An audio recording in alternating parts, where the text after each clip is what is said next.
It's so much fun. We did one before, and it was such a rounding success. And it's so much fun. We did one before, and it was such a rounding success.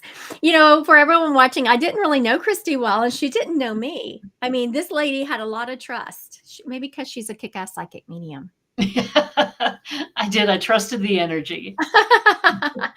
Because we worked really well on stage. That's going to be November 14th. So the first thing we're going to discuss today is we're going to talk about what it means to be awakened. So what does that mean to you, Kristi?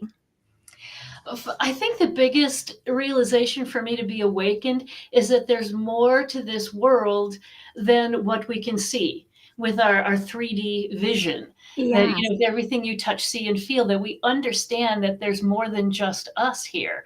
And there's more than to just live a life, that we understand that we are actually really powerful spiritual beings. Yeah. We're just having a human experience.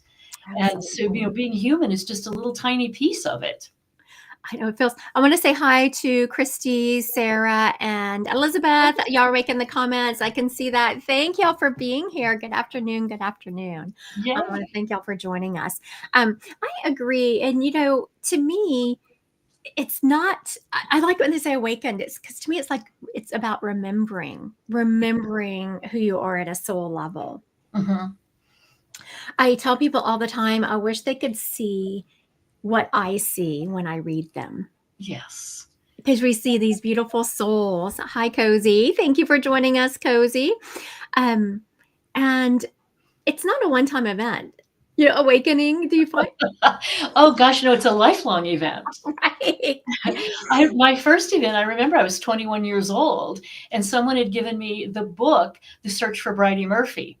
And, make you believe in reincarnation. I'm like, oh, give me that book. And I was going to go through and just, prove everything wrong. And I went through it, and that was my first awakening, that there is something other than what we touch, see, and feel. And then from the age of 21, 100 years later, that it's never ending, because once that door is opened, you can't close it. And you just want more and more and more. And you're right, it's remembering. Because I said in spirit, we know exactly who we are. And then we come into this human experience, and we're like, what? Who am I? What did I say I was going to do? And it is remembering. So we really don't learn much new. We are remembering who we are in spirit. And that's what, to me, being awakened is. And it's kind of a gentle unfolding. Yeah. Just as it never stops. And, just as you think, I don't know that I've ever thought I've arrived, but just as I think, okay, how much possibly more could I uncover or awaken? Well, you ask that question and it's going to happen. Mm-hmm. But it's just such a beautiful journey. Well, it is, but I always say you have to listen and pay attention to the signs too, because you said it's a gentle unfolding unless you don't pay attention. And the spirit starts by whispering a little bit, and then they yell at you, and then you get the 2x4. Yeah, I do call it the 2x4. As a matter of fact, I have a group called the Divine Collective, where we meet a few times a month. It's a subscription program. And tonight I'm teaching on signs and symbols from spirit. And I was thinking that I left out the 2x4. Maybe I should put that in there. The 2x4 in there. I put the kinder, gentler ways. So if y'all have any questions that y'all would like us to answer, please pop them in the chat. We do have some topics we're covering, but we're just here chit-chatting. So if y'all have some burning spiritual questions you would like answered, please put them in the chat. Kristi and I will give it a go. We'll see what we got.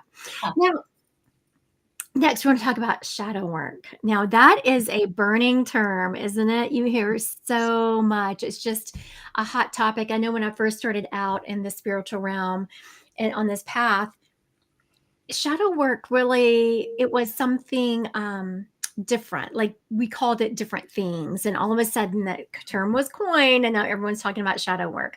So what do you think about shadow work, Kristi? Well, I don't like it. Because it's, it's usually the not so pretty side of our ego Yes. that shows up for us. And, recently, and I'm not going to go into the whole story, but I was just in a meditation and something came up that I had done, and it's probably been 35, 40 years ago. And I was horrified at what I had said to a certain person. Yeah. And, you can't take it back, but Mhm. we can forgive ourselves, we can clear it and learn from it and say we're never going to do that again. But to me, it is, the dark side that we've repressed about ourselves, or even the stuff that we wish we could change about ourselves. And, Yes. and then be the next best version of who we already are. Well, how do you do that? Well, you have to address what isn't serving you any longer and be able to forgive and let it go and move forward. What Yeah. about you? What does shadow work mean to you? It's about the parts of I'm a huge Carl Jung fan, and he's kind of the one who coined that term. And it's really about the parts that we've hidden, like you said, and denied, the parts that, and just as so now for anyone who has followed me or listened to me talk, I, don't have a relationship or communication with my mother, right? So I know that some of that had connection to my breast cancer, especially if you're a German new medicine. If you've studied any of that, there is definitely that energetic connection. And so, I felt like I had dealt with it. I felt like I had done so much processing, but just as you think you've done so much processing, no, you've just peeled back a couple of layers. That core is still in there. And I had someone that I was working with, and all of a sudden they started acting so erratically and meanly. And it was a complete representation of how my mother used to act. Couldn't depend on them to do, what she was going to say. Completely erratic. One minute would be talking to you, the next minute screaming at you. So I had attracted this person in my life because I wasn't dealing with it with my mother, right? I was attracting this other person to show me that. Yes. And so everyone that can see they have these repeated patterns in their relationships, I would encourage them, what is this pattern that we're missing? Because I thought I had dealt with it until all of a sudden, it didn't even hit me till I turned to this person and I said to them, I've never seen anyone behave this way outside of my mother. And when I mouthed those words to them, I'm like, yes, Uh-oh. Kristi, listen to what you're saying. The mirror shows up right in front of your face. Exactly. Cozy has a great question here. Do you worry that one day you will wake up and have lost your connection? No, I really don't worry about that at all anymore. I think there was a time, especially I've been public as a psychic medium for about 11 years now.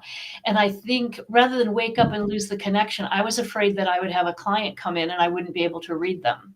And that Right. panic sets in, and then it makes it more difficult. Where if you learn to trust and it's always there, it's whether you choose to tap into it or not and honor it. Yeah. And it's always there for you. So no, I don't anymore. But there was a time when mostly that I didn't think I could read someone. Every psychic medium's worst nightmare, right? Yeah. Don't To get we nothing. keep ourselves awake at night over that we're going to have? Because if you're doing it right, our greatest joy is to be of service to others. And to have someone come in and think that we're not going to be able to make that connection. Yeah. And it's true that you have to be in a similar vibrating pattern. There are always going to be people that you can't read because they're blocking or they're Right. just really difficult. And if I still run into that, and it's really rare right now, I'll just say, "Oh my God, you're making me work for it today, aren't you?" Right. Yes, yes, yes. And I'll even ask them, I say, "Okay, I want you to just kind of lower that barrier that you've got and let me come in because I'm not going to hurt you." And, my Yes. messages are of love and light and joy. Absolutely. And I think that's why you and I click so well, because I am the same. Love, light, and joy. You always leave your clients better off than what you found them. Yes. I know that, especially I know that you don't do Mystic Fest anymore, but I still, I was over there in beginning of October, I think it was. It's like a long time ago. Anyway, it was just about a month ago. And I did Mystic Fest. And you always run into a couple there. And it's usually people that are just sitting in front of you because all their friends had a reading or whatever. And so I had a couple. And it's true. You just have to kind of get through their energy because they have a barrier up. And once you can prove a couple of things to them, like give them irrefutable evidence that you have their loved ones, then they'll start kind of dropping it. But Cozy, I want you to know that you also don't have anything to worry about. You're never going to lose your connection. I know you, and I know that your heart is in the right spot. I think the only time people have to worry about losing their connection is not necessarily losing their connection, but if they get too much in their ego and they start projecting onto their clients instead of having that pure channel, because it's about having that pure channel instead of projecting. And Miss Cozy, you're sweet as pie. You don't have anything to worry about. I love your question, because it does run through everybody's mind. Yes. When you're learning and really opening up and awakening, is this too good to be true? Is it going to go away? It's not. Right. It only gets better. Like the more you work on yourself, the better it gets. Yes, yes, yes. And also I want to, I don't know about Kristi, and I know I talk about it in my classes, is that we also have to learn to ourselves. Like some people, if you are just beginning to wake up, there might be certain things that throw you off, and it's good to recognize that. Let's say you're sick, you have a stomach bug or a headache, or you're tired. Think about if you feel like, oh my goodness, my connection is great today as it was yesterday. What changed? Are you tired? Did something happen? So I would encourage, if anyone out there listening has had a problem, think maybe they've lost their connection or it's not as great today as yesterday. What changed? Are you tired? Are you not feeling well? Because those things can affect your connection. Well, and another thing I've recognized, the connection really isn't lost, but if you become so dependent on your guides for answers to every little thing, they'll back off a little bit, and you need to take responsibility for it. They're still there, but they're choosing to step back and have you take ownership of your own life. Absolutely. I was with another psychic medium the other day, and it was a representation, and this was not the other day, it was a few months ago, but it was a representation of exactly what Kristi is saying. It was a recognition, because we were getting to a point, pretty high level here, and they were channeling, and I was like, something felt off about the spirit they were channeling. It's like, did you set your intention to channel the highest of the utmost? So the spirit answered, and I said, you may not speak to me anymore. I right then kicked the spirit out and said, you are not telling truthful answers here, and you need to go. Yeah. And it's about discernment. That's a good point, is that you always have control. You can tell spirit to step back. You can ask them to step forward, and you have control. Because I have a lot of clients, and it's like, but how do you turn it off? And I said, I've gotten really good at turning it off. Because I have a light switch in my head, and I just turn it off or turn it on. And like, I'm ready to work. I'm done. Thank you very much. And so, in spirit, you want them to be your best friends, your spirit guides. Yes. And they will help you. They will guide you. But ultimately, you always have control. Absolutely. Kristi, the more we talk, the more of you use terminology that I use. And for everyone watching, Kristi and I haven't spent that much time together. We've spent more time on stage working together than we have just chit-chatting. But you don't get to know each other on a personal level when you're working. One of my original teachers said to me that it was like a light switch, and those were the exact terminology she used. She said, Kristi, it's like a light switch. You turn it off and you turn it on. I was like, that's right. Now, someone asked a question, when did you realize you were gifted and could read spirits? I'm going to let you start off with that one, Kristi. That's really a great question, because there was not really a defining moment when I knew I was gifted. The big thing for me is when unedited things would come out of my mouth and people would roll their eyeballs or physically step back from me.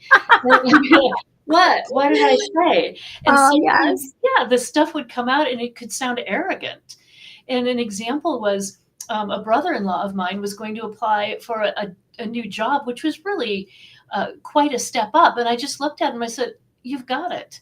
because I knew beyond a shadow of a doubt. And he looks at me and he's like, how do you know? And it does, it can come across as arrogant.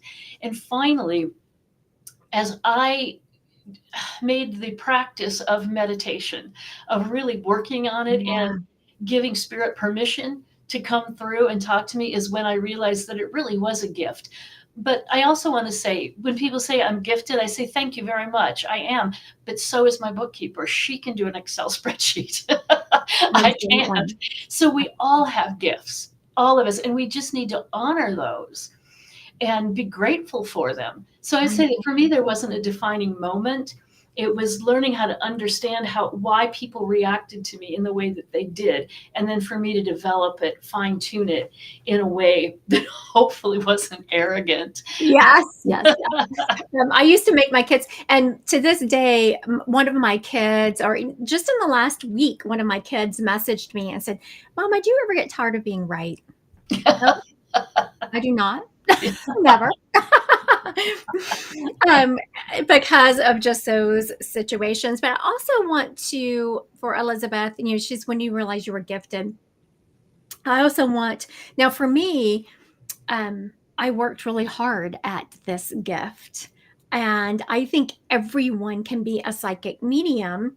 Now, there are people that are the Michael Jordans of it, and there are people, batting the ball around on the court. And I know that Kristi has also worked really hard at it. Mm-hmm. And so not only you have this ability, but we've also worked at this ability to come through as a pure channel. You can hear some of us using the same kind of terminology. It's very important for both of us to be a pure channel, mm-hmm. and to be beings of love and light, and make sure that we are not projecting any of our stuff. And whenever you are becoming a psychic medium, everyone gets drop-ins from spirit. Everyone does. You just have to start recognizing when you're getting them. So in my classes, I teach people, okay, you have randomly gotten drop-ins from spirit. Now let's learn how to purposely make the connection and work and move forward with it. And again, Kristi and I have both worked really hard to fine tune and hone that gift so that we are more pure connections. And it never stops. I mean, I just finished a class this weekend to become a certified death doula. And so I'm constantly taking classes, constantly learning, tuning in, meditating. And constant. Yeah, you have to. It's a lifelong thing. Absolutely. Cozy. Okay, profound thing. What does a one-on-one healing visit look like or entail with both of you? Does every medium have the same practice when it comes to healing? That's an excellent question. Cozy is full of them today. Thank you, Cozy. Go first on this one, Kristi. Okay, so no, the healing practice doesn't look the same with everyone. For me, I do something called trance healing, and I will talk to you. You will tell me what is bothering you, and then I will sit like this and go into trance and send energy through you. I'm a conduit. I do not send the energy myself. I create a bridge to the spirit world and call in healers. Like yesterday, one of the healings I did, my gold healers came in. And it was really a couple of days ago, I was healing someone, and it was pretty profound that they could feel it, because she said on that fourth wave of energy, so she was right. I scan a few times, and then my healers come in and scan, and then we keep upping the levels of healers, and we had gotten to the fourth level. And so she could feel that fourth level of healing come through. And we work on what you said bothered you, and then whatever else the spirit said. Yesterday, someone came to me, they had a concussion. And so, we worked on that, but I also said there was a lot of buildup in your sinus area. Spirit told me in the next couple of days, you're going to keep tissues handy. You're going to be blowing your nose, and it's going to be running, but they're getting rid of all the gunk that is in your sinuses. And she messaged me this morning. She said, I didn't realize how stuffed up my sinuses were. Okay, you go, Kristi.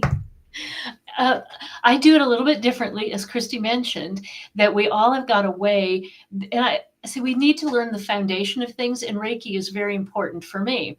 So I learned the foundation of Reiki, and it's like, well, how can I make it my own? So I've incorporated all 5 senses. So I will, through touch, and I say Reiki heals from the outside in and sound heals from the inside out. So I incorporate sound in with healing. So there's particular instruments. I touch the body talks to me and will give me messages throughout the whole Reiki session.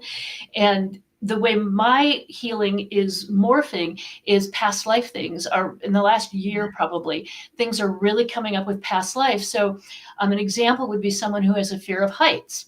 And I will go through Reiki and the touch, and a past life will show up for me. Yes. Where a fear of heights, in one in particular, it was a lady who was pushed off a bridge by her father. Well, in this life, she goes, I've always had a fear of heights, and only over bridges. And so if you can go to the source of it, and it's like, okay, let's release that. This no longer serves you in this or any other lifetime.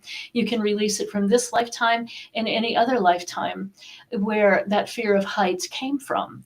And then the body talks to me in different spots, different ways. Yes. And I think if you can go to the source of it too, which is many times in a past life, and you can release all of that, that's really powerful. But I also created a line of essential oil sprays, because when I said I want to work with all 5 senses, it is what I touch, and the smell. Everybody gets water, so it's taste with that, and hearing with the sound. And I also use tuning forks. So that combination of things appealing to all of the senses. Kristi, isn't the past life, that's so profound, right? Oh my goodness, yes. And I want everyone to remember also, like I healed someone, it was last week, and it was a back pain, and we traced it back to a prior life. Well, it wasn't really, it was kind of, well, I didn't realize that this person had liver problems. They had a back pain. I traced it back to a past life where they had been stabbed in that area into the liver. And then she told me that she's actually has such bad liver problems that she might have to have a transplant one day. That's what we call follow the energy. And it's so profound. And I also want people to think about, let's just say you've never had a fear of heights. And then all of a sudden at 35, you start having this fear of heights. That might have been the age in your past life that you were pushed off that bridge. And that's why it's coming up.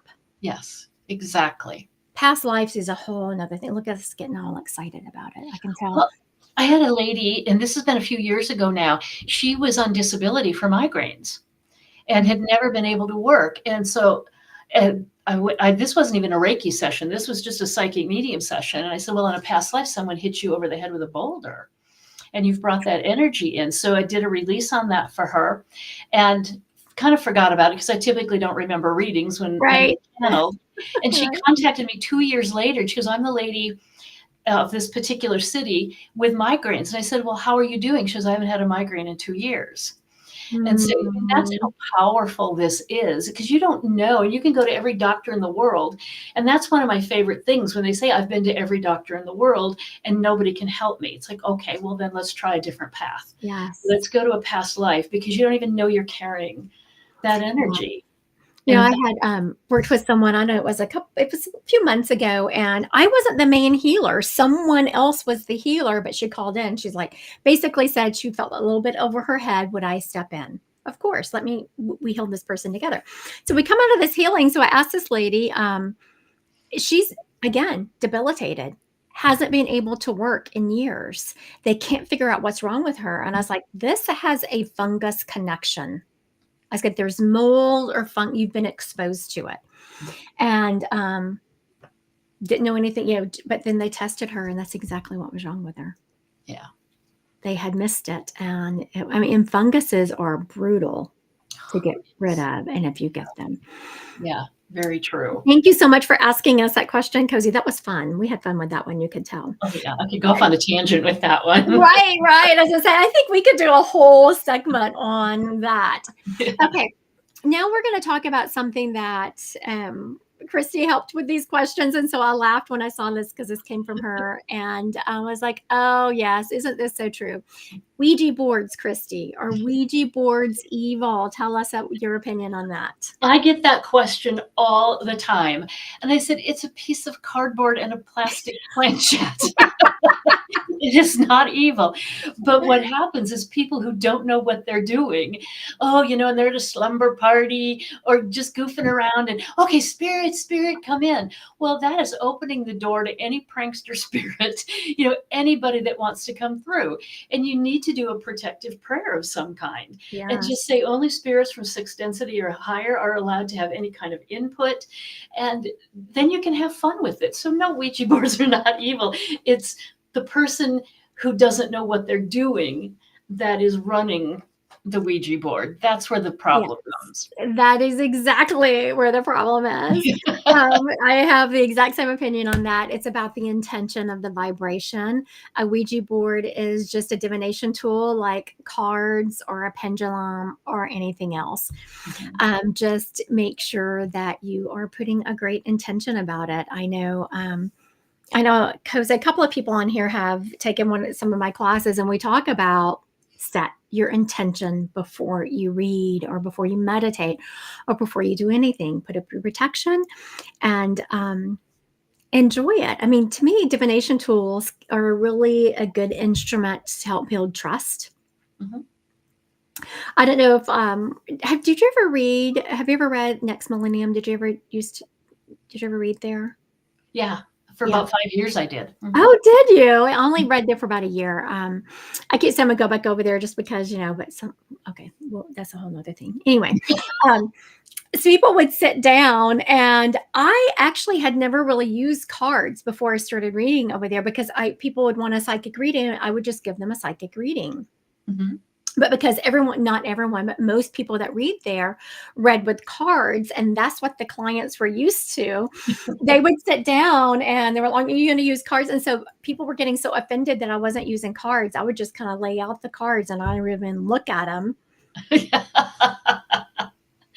But people felt like it. So that's the kind of, it's just the Ouija board is just a divination tool like cards and pendulums. So have fun with them. Have fun and just, set the tone, set the intention that, only spirits for your best and highest good are allowed to have any kind of input. That's right. And, I want everyone to think about that also when they go for a reading or anything, they are connecting with, let's just say they had a mom or some relative on earth that was just incredibly selfish and never gave good advice. But now they're in spirit giving you advice. Now, do people get better in spirit? Yes. Do they change vibrations in spirit? Yes. But also, you're responsible for your walk on this planet. Don't just take a spirit's advice and run with it. You have to use your own judgment with that. And I even tell my clients, I said, one of the reasons I'm on this planet is to help people step into their own power. And so what I want to teach them is have them understand that trust themselves even more than they trust me.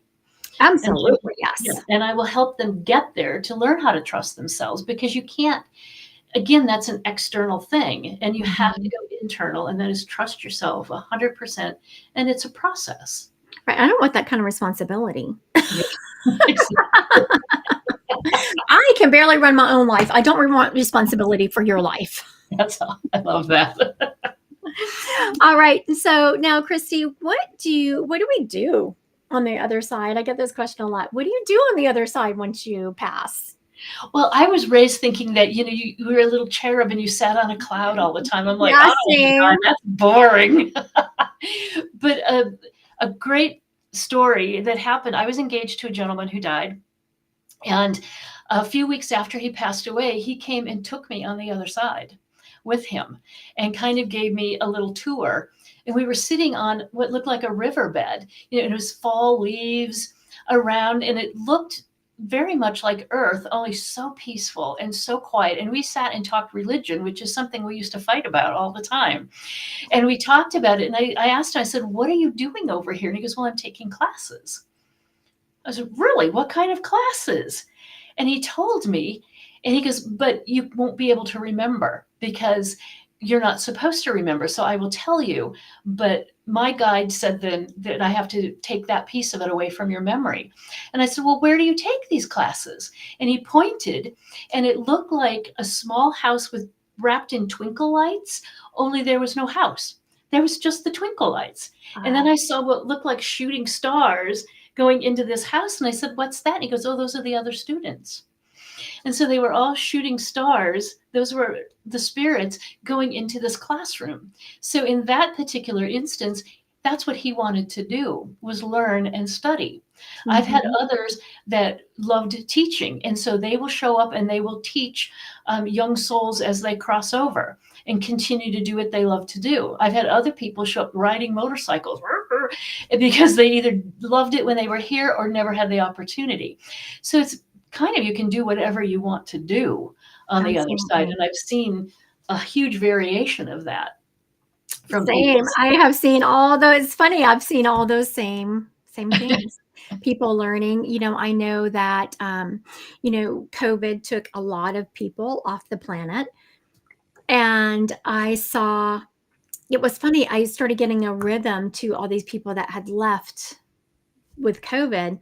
And some of the first people that left with COVID that I had the opportunity and blessing to read had left to help the next wave of people come through. Oh, interesting. And, I have had, they'll make this real quick. One of my clients, I didn't realize that her dad was a serial unaliver, but he had taken many people off the planet. And I didn't realize that until I started reading her. And then he came to me, and he came in a little bit differently than the other spirits. Like, it was still heaven. He just came a little bit differently. And he gave me the knowing that he was kind of in, I don't know about you, Kristi. I don't always have good words for the information I get from over there, because we're trying to put English words on something that is not 3D. Right. So I do the best I can with the words that I have available to me. Exactly. And he was in kind of a soul hospital that was helping his soul heal from all the not great things he had done on planet. Yes. Yeah, I see them in the healing chamber. Yes. And I've had, through the years, 4 different people had their deceased, I'll call them loved ones, connected to the mafia. Right. And I'm like, okay, I cannot believe I'm getting this. Exactly. That's when you start second guessing yourself, like, what? But every one of them is like, oh yeah, without a doubt. Like, oh my God. And there are some spirits that I don't like their energy. And because I believe there are different levels of heaven. Absolutely. Yeah. And I will just say, you need to step back. I really don't want to talk to you. And they do. Every one of them turns around and leaves. Yeah. I want everyone to remember that you're in perfect control. Just the other day, I brought up someone's dad. They quickly identified them and they said, yes, that's my dad, but I don't want to talk to him. Perfect. We're not going to talk to him then. And so we sent him on his way and we went to the next spirit. So I want everyone to remember that you have control. Like, even if you go to a psychic medium, you don't have to take just whoever they bring up. You have control of that. And if that psychic medium says, nope, you have to, I can't move on to the next spirit until we've read this one. No, that's not really the way that works. Yeah. Now we're going to go on to, I was kind of watching the time. I can't believe how long we've already been live. I'm having such a good time. I'm not even looking. Oh, well, gosh. Yeah. It's been more than a half an hour. Right.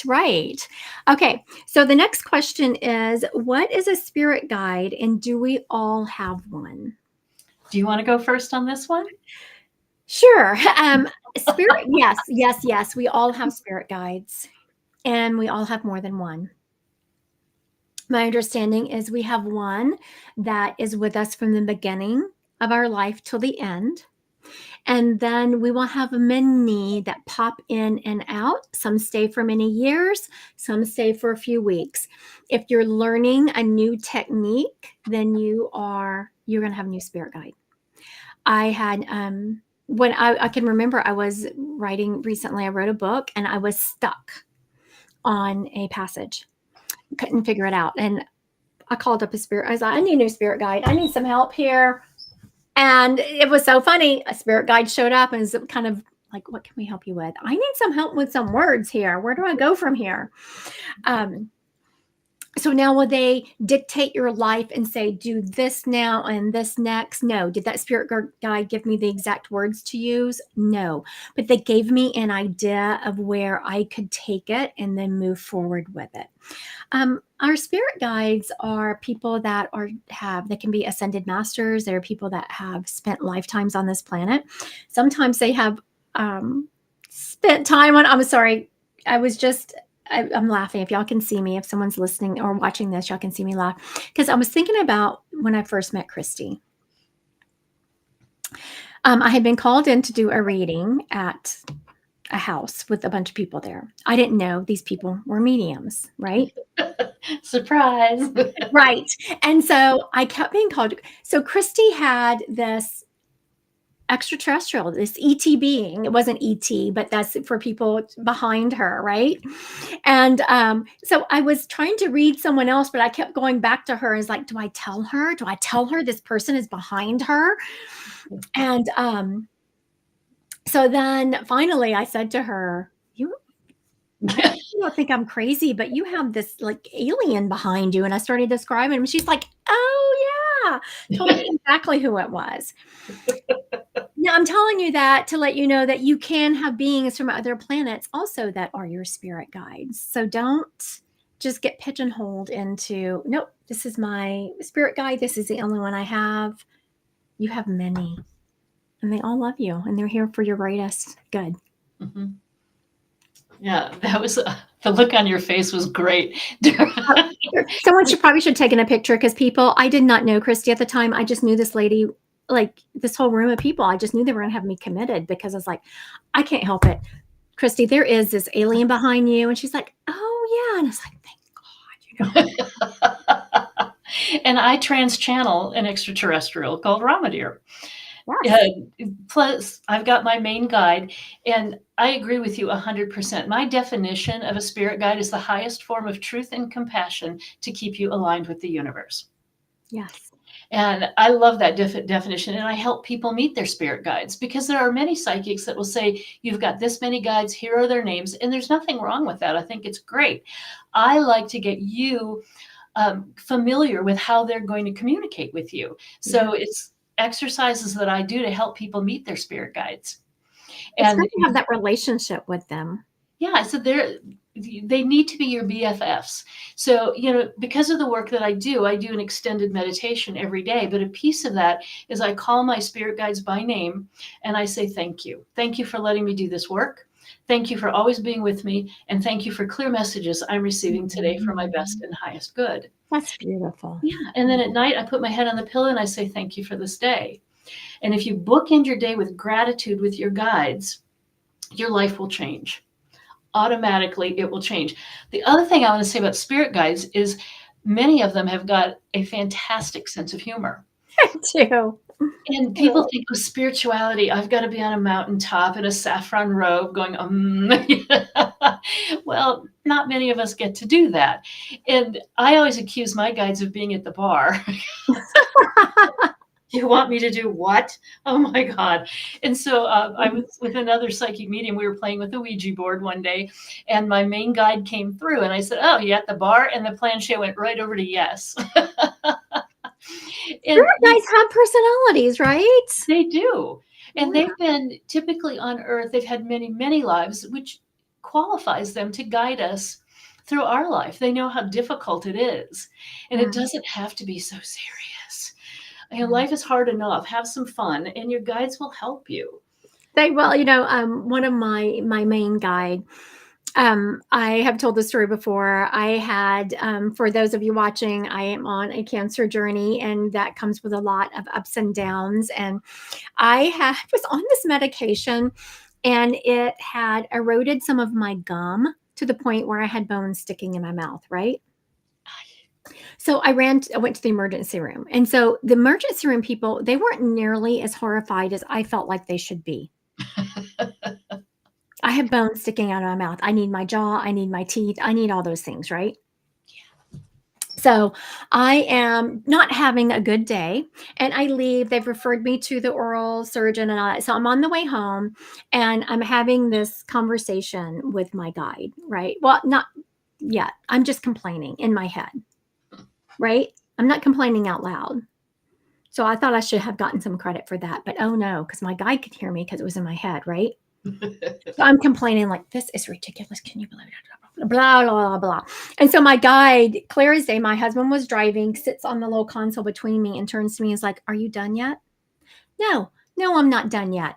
I am not finished complaining. I will let you know when I'm complaining. Finished. So I continue to complain for a while. And then a while later, she's like, okay, now are you done? Fine. Now I'm done. But our guides, they get to know us, and you're right. They have personalities and humor, and Yeah. don't be so serious with them. Yeah, they want you to really enjoy life. They understand how difficult it can be. Yes. Yeah. It's, turn on planet Earth is no joke. I do something called soul plans, and it's based on the energetic vibration of your name, and it says what your innate challenges and talents are. And I always started out with these are these challenges. No one gets a free ride.